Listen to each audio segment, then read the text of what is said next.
Tollywood angry hero Rajasekhar కూతురు శివాని హీరోయిన్గా వెండితెరకు పరిచయం కానుంది. ఈ న్యూస్ మీరు ఆల్రెడీ వినే ఉంటారు. ఇంత సడన్గా ఈ ఆలోచన ఎందుకు వచ్చింది అనే వార్త చాలామంది ఆశ్చర్యపోయారు. ఎందుకంటే శివాని రాక ఎవరు ఊహించింది. రాజశేఖర్ కానీ జీవిత కానీ ఎప్పుడు ఈ టాపిక్ మీద మాట్లాడలేదు. ఏది ఏమైనా శివాని మంచి నటిగా ఎదగాలని ఉంది. తల్లిదండ్రులు పంపిస్తున్నారు, సంతోషమే. అయితే ఈ నిర్ణయం కేవలం శివాని కనబరుస్తున్న ఆసక్తి మీద తీసుకోలేదని ఫిలింనగర్లో గుసగుసలు వినబడుతున్నాయి. రాజశేఖర్ ఒకప్పుడు బంపర్ హిట్లు ఉన్నాయి. పెద్ద పెద్ద సినిమాలతో వరుస హిట్లతో ముందు వరుస హీరోల్లో ఒకరిగా ఉన్నారు. రాజశేఖర్ ఆ తర్వాత ఒక్కసారిగా పడిపోయారు. ఓ 15 సంవత్సరాలుగా రాజశేఖర్ సినిమాలు ఎక్కువగా రాలేదు, వచ్చినా సరిగా ఆడలేదు.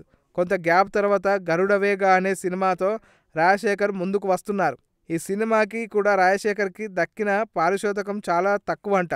కొంతకాలంగా రాజశేఖర్ కుటుంబం అప్పుల్లో నడుస్తున్నట్టు టాక్. ఆర్థిక ఇబ్బందుల నుంచి త్వరగా బయటపడాలంటే కేవలం తాను అడపాదడపా సినిమాలు చేస్తే కుదరదని, తనకు సహాయం కావాలని శివాని హీరోయిన్గా పరిచయం చేస్తున్నట్లు ఓ వార్త ప్రచారంలో ఉంది. మరి ఇందుకు నిజమేంతో. ఇక శివాని తెలుగులో కాదు తమిళంలో మొదట సినిమా చేయనుందని. ఈ సినిమా పేరు కుంకి 2.